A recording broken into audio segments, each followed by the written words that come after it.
मैं डंका के चोट पर कहता हूं कि मेरे परमेश्वर में वो शक्ति है कि मुर्दा को भी जिंदा करता है। हाँ, ये बात को मैं स्पष्ट बता रहा हूं, प्रत्येक मुर्दा को जिंदा नहीं किया जा सकता है। जिसको परमेश्वर अपने इस्तेमाल के लिए चाहेगा उसको जिंदा कर सकता है। एक बात और, आपको अगर इस बात में शक होता है ना, आप आइए मेरी कलीसिया में, आप 10 गो कोई बीमार आदमी को लेकर के आइएगा, 10 मर जाएगा अभी ले जाओ, ये बच्चे वाला नहीं है, उस आदमी को 10 को लेकर के आइएगा और 10,000 रुपया के एग्रीमेंट पेपर पर हम आपको लिख करके दे देंगे कि हमको सिर्फ 3 महीना टाइम दीजिएगा।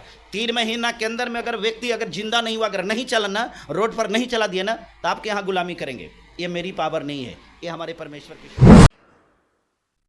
वाह, क्या बात है। इस पास्टर के लिए आप भी तालियां बजाइए। क्यों? वो खुद कितना विश्वास है, सोचिए परमेश्वर पर, यीशु मसीह पर। उससे बोल रहे मैं अग्रीमेंट पेपर पर मैं लिख के देता हूं, जो डॉक्टर ने मना कर दिया कि ये अब जिंदा नहीं रहेगा, वो मेरे पास लेकर आइए, मैं अग्रीमेंट पेपर पर लिख के दे रहा हूं, वो जीवित हो जाएगा, क्योंकि मेरा जिंदा खुदा है। मेरे प्रिय दोस्तों, सबको जय मसीह की। ये पास्टर जहानाबाद के हैं। आप लोगों ने पहले वीडियो इनका देखे होंगे हो सकता है, लेकिन मैं पहली बार देख रहा हूं। और किस तरह, कितना विश्वास के साथ वो बोल रहे हैं, क्या बोल रहे हैं उस मीडिया वाला का, तुम्हारा पंडित जी जब पत्थर में प्राण डाल सकता है, तब मेरा परमेश्वर तो परमेश्वर है, वो तो मुर्दा के क्यों नहीं जिंदा कर सकते? वो भगवान होकर क्यों नहीं? तुम्हारा एक आम इंसान है, तुम्हारे जैसा, मेरे जैसा, वो पत्थर में प्राण डाल सकता है, तो फिर मेरा परमेश्वर क्या कर सकते हैं? जो लाजर की कहानी सुनाकर उस पास्टर ने जवाब दिया। और ऐसे ही अन्य जो भी मुद्दों में से जीवित अभी भी हो रहे हैं, जो आप लोग कई वीडियो में देखे होंगे कि मुर्दा जिंदा हो गया। बहुत सारे वीडियो में, जो बजिंदर पास्टर में भी ऐसा हुआ है कई बार, और ये सच्चा है। आप लोग भी जो यीशु मसीह को जानता है, जो मसीह में है, उसे विश्वास से वही ये समझ सकता है बातों को। ये सच्चा है, ये सच्चाई है। सोचिए, परमेश्वर पहले बोले थे कि मैं मरूंगा, फिर 3 दिन के बाद जीवित होकर तुम्हारे सामने आऊंगा और तुम्हारे सामने उठा ले जाऊंगा। वो बात सच्चाई हुई थी। मेरे प्रिय दोस्तों, सबसे पहले ये वीडियो को देखिए। नमस्कार, आप देख रहे हैं मगध न्यूज, जो साथ में है जनहित संदेश। आज हमारी मौजूदगी है जहानाबाद में और हमारे बीच में पास्टर साहब हैं, और ये जो है मोनिस्ट्री चलाते हैं। और सुनने में आता है कि इनके मोनिस्ट्री में जो है लोग आते हैं और ठीक होकर के चले जाते हैं। बढ़िया बढ़िया बीमारी, खराब बीमारी जो होता है वो ठीक कर देते हैं। जानते हैं इनसे। सर, आपके जो है मोनिस्ट्री में आने के बाद में लोग ठीक हो जाते हैं, बढ़िया खराब बीमारी को ठीक कर देते हैं, तो ये कैसा संभव है? सबसे पहले आपके चैनल को स्वागत करते हैं, और हमारे जितने भी दर्शक हैं सभी को मैं धन्यवाद करता हूं, सबको जय मसीह कहता हूं। देखिए, कुछ सवाल ऐसा होता है सर कि उस सवाल में ही जो जवाब होता है ना, वो जवाब उलझ करके रह जाता है। बढ़िया बीमारी आप बोल रहे हैं, बीमारी बढ़िया होवे नहीं करता है। कोई भी बीमारी है सर, बीमारी खराब होता है। तो पहली तो बात आपको ये कहेंगे कि आप जो बढ़िया बीमारी बोल रहे हैं, लेकिन मैं समझ में आ रहा है आपका कहने का मतलब बड़ी से बड़ी बीमारियाँ, लाइलाज बीमारियाँ, जिसका इलाज कहीं नहीं है, तो उस बीमारी के बारे में ही शायद आपका कहना है कि आपके मिनिस्ट्री में आकर के वो ठीक हो जाता है। देखिए, एक और भ्रम को दूर कर दूँ, मैं अपनी मिनिस्ट्री की ही बात ना करूं, कहीं भी किसी भी जगह पर जहां पर परमेश्वर के सच्चा दास है, जहां पर यीशु मसीह को मानने वाले लोग हैं, जो परमेश्वर की ओर से है, उन जगहों पर बड़े बड़े चिन्ह और चमत्कार होता है। इस बात का प्रमाण मैं आपको बाइबल से दे सकता हूं। बाइबल में एक पात्र हैं जिनका नाम था लाजर, मरियम और मार्था का वो भाई थे। उनकी मृत्यु के 4 दिन हो गए थे। 4 दिन के पश्चात 4 दिन के बाद जब यीशु मसीह उस जगह पे पहुँचते हैं, तो उनकी बहन बताती है कि अब आपका मित्र लाजर नहीं रहा। तो यीशु मसीह लाजर के कब्र पे जाते हैं और आवाज़ लगाते हैं, लाजर तू कहाँ है, बाहर आओ। और उस महान परमेश्वर की आवाज़ में, उसके शब्दों में इतनी शक्ति थी कि उसके शब्दों के द्वारा ये लाजर के शरीर के अंदर में प्राण आता है और वो ज़मीन से बाहर आ जाता है। अब आप ये बात कहेंगे कि ये तो प्रकृति के नियम को बदल दिए आप। अब चलिए, आप, मैं उम्मीद करता हूं कि कुछ नहीं तो आइए भी, ये तो ज़रूर आप भी पढ़े लिखे होंगे, क्या मैं गलत बोल रहा हूं? आप यीशु मसीह का नाम सुने कि नहीं सुने हैं? सुने हैं। सुने हैं। तब तो आपको ये भी पढ़ने में मिला होगा कि यीशु मसीह को क्रूस पर शुक्रवार के दिन चढ़ाया गया था और रविवार के दिन पुनः वो जीवित हो उठे थे। ये बात आपको जानकारी है? जानकारी है। तो ये तो प्रकृति के उलट हो गया, फिर तो उल्टा है, ये उल्टा हो गया ना। तब ये आपके पास तो दो ही विकल्प। तो जितने भी जो लोग को मौत होगा वो आपके अल्लाह करके मोनेस्ट्री में जमा के रख देंगे, आपके मोनेस्ट्री में रख देंगे, वो जिंदा होकर के चले जाएंगे। आपका कहने का मतलब कोई भी व्यक्ति मर जाएगा तो आपके मिनिस्ट्री के पास आ जाएगा, वो जिंदा हो जाएगा। देखिए, मैं प्रत्येक लोगों को इस बात को समझाने का कोशिश करता हूँ, विश्वास और अंधविश्वास ये दोनों में आसमान और ज़मीन का फ़र्क होता है। तो आप कौन सा मतलब विश्वास कर रहे हैं? अभी तो अंधविश्वास में लोग को ढकेल रहे हैं। थोड़ा सा हमको भी बोलने दीजिए। मेरा कहने का मतलब है कि विश्वास वो चीज़ होता है सर, कि विश्वास के मतलब वो हुआ जो हो सकता है, दैट में पॉसिबल, वैसा हो सकता है, उस पर हम विश्वास कर सकते हैं। अब आपका सवाल था कि अगर लाजर मर गया तो उसको यीशु मसीह जिंदा कर दिए, तो भाई आपके पास में भी कोई मरा हुआ आएगा तो जिंदा हो जाएगा। बिल्कुल होना चाहिए। अब एक सवाल यहाँ से और जनरेट होता है कि यीशु मसीह के समय में मरने वाला सिर्फ लाजर ही नहीं था, याईर की बेटी ही नहीं थी, कुछ गिने चुने लोग ही नहीं मरते थे और बहुत सारे लोग मरते थे, लेकिन उन दिनों में सबको जिंदा नहीं किया गया था। तब आप कहेंगे कि तो यीशु मसीह के अंदर में शक्ति था तो सबको कहीं नहीं जिंदा किया? सवाल तो ये होगा, सवाल है, बिल्कुल लाजमी है। लेकिन अब आइए, बाइबल को चूंकि अध्ययन करिएगा तब पता चलेगा, परमेश्वर जिस व्यक्ति को अपनी महिमा के लिए इस्तेमाल करना चाहता है उसी को न जीवित किया जाएगा। मेरा कहने का मतलब, बाकी दुनिया में उनको नाम नहीं लेता तो नहीं जीवित होगा। प्रकृति का एक नियम है। हाँ। आप प्रकृति के नियम को कोई बदल नहीं सकता है। तो प्रकृति के नियम है कि जो जन्म लेगा वो मृत्यु है, वही तो सत्य है। आप उसको कह रहे हैं कि जिंदे कर देंगे, प्रकृति के तो आपके पास में आ जाना चाहिए था लोगों को।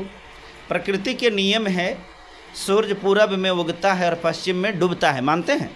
है, ये प्रकृति का है, शाश्वत नियम है, ये कहीं बदलने वाला नहीं है, उत्तर दक्षिण नहीं होगा। लेकिन अब कोई आदमी के मर गया है, मौत हो गया है, उसको अब जिंदा कर दीजिएगा, ये तो भाई। थोड़ा सा शांत हो जाइए। हमने पूछा कि सूरज पूरब में उगता है और पश्चिम में डूबता है, यही पूछा ना? आप भूगोल पढ़े हैं? पढ़े हैं। सूरज में गति होता है? होता है। नहीं होता है। नहीं, सूरज में गति नहीं होता है, सूरज स्थिर है, सूरज एक पिंड है। ठीक है, तो जब सूरज में गति होवे नहीं करता है तो सूरज पूरब जाएगा और पश्चिम जाएगा कैसे? आप नियम बदल दिए। अरे महाराज, हम नियम नहीं बदल, और क्या? आप बोले ना कि सूरज पूरब में उगता है, पश्चिम में डूबता है।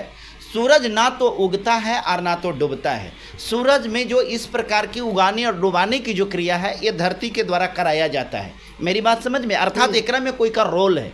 ठीक उसी प्रकार से प्रत्येक व्यक्ति जीवित नहीं हो सकता है, क्योंकि ये परमेश्वर का इसमें रोल है जो इस सृष्टि का। फिर इसमें आप लगा दिए। सुनिएगा थोड़ा, तब ना अपने निष्कर्ष पर पहुंचिएगा, हमको भी बोलने दीजिएगा ना। हमने क्या बताया? इस सृष्टि का निर्माण करने वाला कोई है ना। भगवान को आप मानते हैं कि नहीं मानते? मानते हैं भगवान को। भगवान किसको कहते हैं? भगवान को मानते हैं, पृथ्वी को मानते हैं, जो 5 तत्व से बना हुआ उसी को मानते हैं भगवान, बाकी तो कुछ ही नहीं। भगवान को मानते हैं।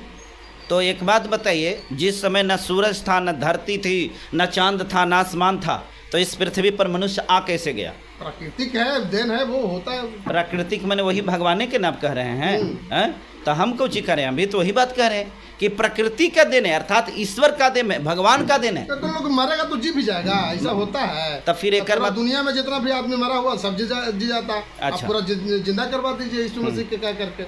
अभी देखिए, किसी जब कोई सवाल को पूछते हैं पत्रकार महोदय, तो उसके जवाब को भी धैर्यपूर्वक सुनने की क्षमता आपको रखना चाहिए। मैं क्या कह रहा हूँ, प्रत्येक व्यक्ति को जिंदा इसलिए नहीं किया जा सकता कि परमेश्वर हर किसी को अपने इस्तेमाल के लिए नहीं चुना है। आप पत्रकार हैं ना, आप पत्रकार हैं ना, आपके घर के सब कोई पत्रकार तो नहीं है। नहीं। क्यों? क्योंकि आपके अंदर वो क्षमता था, आपके अंदर में वो टैलेंट है तो आपको इस्तेमाल किया गया। तो उसी प्रकार से कोई कोई व्यक्ति को परमेश्वर अपने इस्तेमाल के लिए, अपने पुत्र यीशु मसीह के महिमा के लिए उस काम को करवाया। यीशु मसीह जब जिंदा किया लाजर को, तो लाजर को परमेश्वर ने अपनी महिमा के लिए, अपने पुत्र की महिमा के लिए उसको जिंदा कराया था। बाकी सब कोई पुत्र नहीं, बाकी की महिमा के लिए बहुत सारे लोगों को इस्तेमाल किया गया है। खाली लाजर की बात नहीं है, याईर की बेटी की भी बात किया जाए तो वो भी है। बहुत सारे अंधे थे, बहुत सारे लंगड़े थे, बहुत सारे ये थे, ठीक है। उन सारे लोगों को अब जिंदा, अभी भी जिंदा होता है, अभी भी जिंदा होता है। फिर वही लेकर के जा रहा प्रकृति। अभी भी मैं बता रहा हूँ, मैं अभी भी वही बात कर रहा हूँ। सबको कैसे जिंदा किया जा सकता है? मैंने क्या बताया? परमेश्वर जिसको इस्तेमाल करना चाहता है ना, वो अभी भी जिंदा होता है। अब एक बात बताइए, हम तो कम से कम मरा हुआ को जिंदा करने की बात कह रहे हैं, और आप तो पत्थर में प्राण डाल देने की बात करते हैं। वो भी अंधविश्वास है, वो भी अंधविश्वास है। आप ये बात को बोलिए माइक पर कि अंधविश्वास है। विश्वास तो है। तो आप पंडित जी को नहीं मानते हैं? अरे पंडित जी को मानते हैं या नहीं? यस या नो? अरे पंडित जी हाँ या ना बोलिए ना सर, मानते हैं पंडित जी को? अब झूठ बोल देगा पंडित जी मान देंगे? तो पंडित जी को नहीं मानते हैं तो झूठ बोलेगा। पंडित जी को मानते हैं या नहीं? हाँ या ना? मानते हैं। मानते हैं। आप तो हिंदू हैं, तब तो एक मतलब हिंदू है, तो फिर इस बात को पंडित जी को मानबो भी करते हैं। आप पंडित जी बात या कहबो भी करते हैं। एक मिनट सर, आप पंडित जी को मानते हैं, आप पंडित जी बात कहते हैं कि हम तो भाई मूर्ति में भी प्राण डाल देते हैं, तो एक मतलब ये बतिया को आप मानते हैं ना? कहा है तो एक मतलब कहिए कि पंडित जी को नहीं मानते हैं। बोलिए माइक पर, कैमरा पर बोलिए कि हम पंडित जी को नहीं मानते हैं। बोलिए ना, हिम्मत है तो बोल करके दिखाइए। तो गलती करेंगे तो मानेंगे। तो कहिए कि पंडित जी गलत होता है। आप बोल रहे ना कि गलती करेंगे तो मानेंगे, तो कहिए ना कि ये बात जो बोल रहे हैं ना कि हम मूर्ति में प्राण डाल देते हैं, ये गलत पंडित जी बोलता है। बोलिए कैमरा पर बोलिए। क्या बात कर रहे हैं? बस हो गया, घुमा रहे हैं हम लोग को। अरे महाराज, जो मर जाता है वो जिंदा नहीं होता। आपके पास और कोई शब्द नहीं है, तो बस हम घुमा रहे हैं। आप वाला है तो बहुत बढ़िया है, बहुत श्रेष्ठ है। हमने आपसे यही बोला ना कि आप कह रहे भाई मेरे यहाँ तो कॉन्सेप्ट है, मैं तो परमेश्वर को मानता हूँ कि हमारा भगवान जो है, हमारा परमेश्वर जो है, परमेश्वर अलौकिक है, उसके पास में अथाह शक्तियाँ हैं, वो मरा हुआ को जिंदा कर दिया था। ये कोई विचित्र बात नहीं हो सकती। आप इसको मानने के लिए तैयार नहीं है, लेकिन एक तरफ से वो पंडित जी जो कहता है कि हम तो पत्थर में भी प्राण डाल देते हैं, ओकरा सामने जा करके गिड़गिड़ा करके, दूध पिला करके, मिठाई खिला करके ये करने के लिए आप तैयार रहते हैं। आपकी बुद्धि है कि नहीं है? आप हमको अगर बात करें तब कहिए ना, पंडित जी को बोलिए कि पंडित जी तू धूर्त है, बोलिएगा, बोलिए कि पंडित जी आप गलत हो, कहिएगा। तो उसको पूजा पाठ कराना है ना। ये तो अच्छा, आदमी, हाँ, आदमी बहुत अच्छी बात है, ये पूजा पाठ कराना है। एक बात बताइए, गोबर में भी भगवान आ सकता है कि नहीं आ सकता है? गोबर में किसे भगवान आ जाएगा? तो गोबर में ही पूजा तो होता है। आप कहे पूजा पाठ, पूजा पाठ करते हैं कि नहीं करते हैं? अरे पूजा पाठ आप करते हैं या ना करते हैं ना बताइए। गोबर में आप पूजा पाठ करते हैं कि नहीं, ये बताइए हमको। तो गोबर में नहीं पूजा करते हैं? आप पूजा पाठ करते हैं, बिना गोबर के पूजा होता है? अरे सत्यनारायण के कथा, शादी विवाह में, चाहे हर जगह पर है ना, गणेशस्य सर्वप्रथम पूज्यते, गणेश की पूजा सबसे पहले होती है। और गणेश क्या चीज़ से बनाया जाता है? गोबर से बनाया जाता है, जानवर के विष्ठा से बनाया जाता है। आप पूजा करते हैं तो ये गोबर को पूजते हैं या ना? यस या नो? नहीं पूजते हैं हम। आप नहीं पूजते हैं, तो एक मतलब आप पूजा नहीं करते हैं। एक मतलब पूजा नहीं करते। पूजा तो करते हैं, पूजा करते हैं। एक मिनट ठहरिए आप पत्रकार साहब, कौची के पूजा करते हैं? कौची के पूजा करते हैं? जिसको भगवान, कहाँ जा करके पूजा करते हैं? मंदिर में। मंदिर में कौन होता है? मंदिर में कौन होता है? मंदिर में भगवान है। भगवान है। जैसे हम लोग को घर में रहने के लिए हम लोग बैठे हुए हैं यहाँ पे। आपका भगवान मंदिर में कहीं होता है, आपके घर में क्यों नहीं आता है? घर में भी रखे हुए हैं। घर में भी रखे हुए हैं। कैजा परी घर में है? इस फोटो में या फिर कोई मूर्ति में है? तो इस फोटो में शक्ति कैसे आया? इसमें प्राण कैसे है? उस मूर्ति में या उस ईंट का सॉरी वो पत्थर का जो शिल्पकार बनाया है, उसमें भगवान कैसे, उसमें प्राण कैसे है भगवान का? ये बताइए ना। पंडित जी ने डाला है जी, और उसमें पंडित जी ने डाल दिए हैं प्राण। अब आप बोल ही नहीं रहे, बोलिए ना। तो घुमा करके सुनिए, देखिए अभी ये भाई साहब सुनिए, दूसरा के फंसाने के चक्कर में कभी कभी खुद भी फंसना पड़ जाता है। आपके पास में कोई शब्द नहीं है पत्रकार महोदय, ठीक है? और एक बात और आपको मैं गारंटी के साथ बताता हूँ, आप मेरे ऊपर सवाल खड़ा करने चले थे, मैं डंका के चोट पर कहता हूँ कि मेरे परमेश्वर में वो शक्ति है कि मुर्दा को भी जिंदा करता है। हाँ, ये बात को मैं स्पष्ट बता रहा हूँ प्रत्येक मुर्दा को जिंदा नहीं किया जा सकता है। जिसको परमेश्वर अपने इस्तेमाल के लिए चाहेगा उसको जिंदा कर सकता है। एक बात और, आपको अगर इस बात में शक होता है ना, आप आइए मेरी कलीसिया में, आप 10 गो कोई बीमार आदमी को लेकर के आइएगा, 10 गो, और वो आदमी को लेकर के आइएगा जिसको डॉक्टर कह दिया कि अभी ना मरेगा, ले जाओ, सॉरी ये मर जाएगा, अभी ले जाओ, ये बच्चे वाला नहीं है, उस आदमी को 10 को लेकर के आइएगा और 10,000 रुपया के एग्रीमेंट पेपर पर हम आपको लिख करके दे देंगे कि हमको सिर्फ 3 महीना टाइम दीजिएगा। 3 महीना के अंदर में अगर व्यक्ति अगर जिंदा नहीं हुआ, अगर नहीं चला ना, रोड पर नहीं चला दिया ना, तो आपके यहाँ गुलामी करेंगे। ये मेरी पावर नहीं है, ये हमारे परमेश्वर की शक्ति है। और एग्रीमेंट हो जाएगा, चल जाएगा जेल, ठीक है। बहुत बड़े बड़े बाबा जो है ना, वो सब बाबा जो है जैसे कि तैसे हो गए, और आप बाबा है वो न ठीक करेंगे तब ना भैया, नहीं ठीक होगा तब ना, अरे न ठीक होगा तब ना आप हमको जेल में डाल दीजिएगा। हमें इसीलिए तो हम तो एग्रीमेंट की बात कर रहे हैं ना, आप लाइए ना, हम एग्रीमेंट कर देते हैं। एक से बड़ा कोई चीज़ होता है? बोलिए सर, इससे बड़ा चीज़ होता है? ना हम कोई जंतर देंगे, ना कोई मंत्र देंगे, ना कोई दवाई देंगे, ना कुछ नहीं देंगे। हम देंगे तो 2 चीज़ देंगे। एक हमारा जो परमेश्वर के द्वारा ब्लेस किया जाता है अनवाइंटिंग वाटर, और एक अनवाइंटिंग ऑयल, ये 2 चीज़ देंगे। बाकी उसके लिए सिर्फ प्रेयर करेंगे। प्रेयर समझते हैं? समझ में आता है प्रेयर? अब भाई आप प्रेयर मतलब जो, अरे प्रेयर हिंदी में प्रार्थना बोलते हैं, हाथ जोड़ करके प्रार्थना। आपका बेटा भी आपके सामने हाथ जोड़ करके प्रार्थना करता होगा। हमारा स्वर्गीय पिता है, हम भी उससे हाथ जोड़ करके विनती उसके लिए करते हैं कि हे पिता, इसको तू चंगा कर दे, क्योंकि मैं जानता हूं कि तू ही इस जगत की रचना करने वाला, इस जगत के सृष्टि करने वाला तू है, तेरे पास में अलौकिक शक्ति है और तू सब कुछ कर सकता है। मैं सिर्फ प्रार्थना करता हूँ, ठीक है। और एक बात और बता देते हैं पत्रकार महोदय, बहुत अच्छा है, सवाल तो पूछना ही चाहिए, लेकिन सवाल पूछने से पहले तैयार होकर के आइएगा, तभी ये सवाल पूछिएगा, ठीक है। जब अपनी बारी आए, कैसे एकदम बिलबिलाने लगे और कह दिए कि हाँ घुमाने लगे, हम घुमाने लगे। अरे भैया, एक सीधा सा सवाल है, बहुत एकदम आसान है। सर 1 मिनट, आसान है। एक पत्थर में, जो कि कितना सख्त होता है, कितना कठोर होता है, एक पत्थर में मंत्र के द्वारा प्राण डाला जा सकता है। और वो प्राण डालने वाला कोई परमेश्वर नहीं, कोई ईश्वर नहीं, एक साधारण आपके जैसा आदमी है।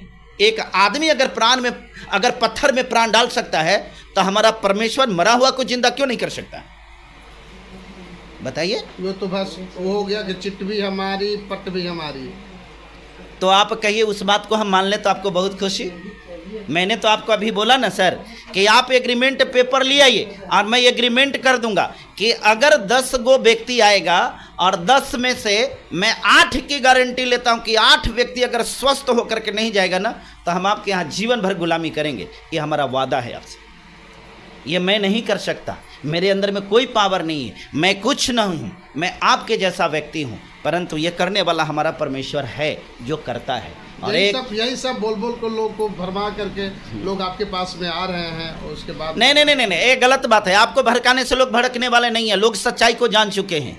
और जो दुकान चलाने वाले लोग हैं ना, जो अपनी दुकान चला रहे थे, उनकी दुकान अब बंद होने वाली है। इसीलिए जानते हैं बहुत सारे लोग ये राष्ट्र बनाएंगे, वो राष्ट्र बनाएंगे, कद्दू राष्ट्र बनाइएगा, ठीक है, कोई राष्ट्र नहीं बनाइएगा। भारत लोकतंत्रात्मक देश है, धर्मनिरपेक्ष राष्ट्र है, ये धर्मनिरपेक्षता ही रहेगी। यहाँ कुछ नहीं होने वाला है, आपके चिल्लाने से कुछ नहीं होगा, ठीक है। आप लोगों को जिस प्रकार से, यहाँ के शेड्यूल कास्ट के लोगों को, यहाँ के दलित कौम के लोगों को जिस प्रकार से आपने लतियाया है, जुतियाया है, उनके साथ में जिस प्रकार की बर्बरता किया है, भेदभाव किया है, अब लोग शिक्षित हो गए हैं सर, लोग पढ़ लिख गया है, अब आपकी मकर जाल में ना पढ़ने वाले हैं, ठीक है। इसलिए प्रत्येक लोग आज मसीही की ओर भाग रहा है। आज प्रत्येक लोगों का झुकाव और उनका विश्वास यीशु मसीह के ऊपर है। और आपको भी एक बात कहते हैं, अभी मौका है, आपको भी ऑफर दे रहे हैं कि यीशु मसीह के शरण में आ जाइए। आपको भी परमेश्वर गलती जो की होंगे ना उसको क्षमा कर दे। मत आइए ना, लेकिन हम आपको इसलिए सुसमाचार दे रहे हैं कि मैं परमेश्वर के दृष्टि में गलत नहीं होऊंगा। कभी न कभी आपको एक बात बता देते, कभी न कभी परमेश्वर आपको इस्तेमाल करेगा और आप एक दिन परमेश्वर के हो चुके होंगे। उस दिन मैं माइक पकड़ूंगा और आपसे पूछूंगा कि क्या पत्रकार महोदय बताइए अब आपको कैसा फील हो रहा है। एक दिन वो वक्त आएगा जिस दिन आपको उसी चर्च में जाइएगा और उसी चर्च में आपका सारा चीज़ जो होगा, जो पूरी दुनिया से थक जाइएगा, कोई आपको कल्याण नहीं करेगा। और यही कलीसिया, यही चर्च, यही यीशु मसीह के प्रार्थना सभा में आप जाइएगा, झुकिएगा, दंडवत कीजिएगा और यहीं से आपका कल्याण होगा। लिख करके बोल रहे हैं। मेरे प्रिय दोस्तों, आप लोगों ने पूरी वीडियो देख चुके होंगे, मुझे विश्वास है कि आप लोग पूरी वीडियो देखे होंगे, क्योंकि जिस तरह पास्टर का जो पावर था, जो सच्चाई थी, वो निकल के बाहर आ रही थी। अब पास्टर का मुंह बंद, तू गोबर को भी पूजा करता है। पास्टर ने बोल दिया कि करे कैसे, जहां पूजा हो तो वहां गोबर भी रखा जाता है। क्या है, सारा पास्टर ने पोल खोल दिया। तुम्हारा पंडित क्या करता है, पत्थर में भी प्राण डाल देता है। बताओ, तुम्हारा केवल मंदिर में ही क्यों भगवान है, घर में क्यों नहीं है, हर जगह क्यों नहीं है? फिर करेंगे अंधविश्वासी है। बते बोलती बंद मीडिया वाला का, अब सोच में पड़ रहा है, कह रहा चिट भी पद, ऐसे कुछ उदाहरण है, ऐसे कुछ बोल रहा है, मुझे वो चीज नहीं बोलने आता है, उदाहरण कुछ मुहावरा से जो भी बोला जाए उसको। खैर, मैं यही कहूँगा मेरे प्रिय दोस्तों, आप लोग कितना यीशु मसीह पे विश्वास है, उस विश्वास पर आप कमेंट में आमीन जरूर लिखिएगा। चलिए मेरे प्रिय दोस्तों, फिर ऐसा ही वीडियो लेके आऊँगा, फिर मिलता हूँ अगले वीडियो के साथ। धन्यवाद।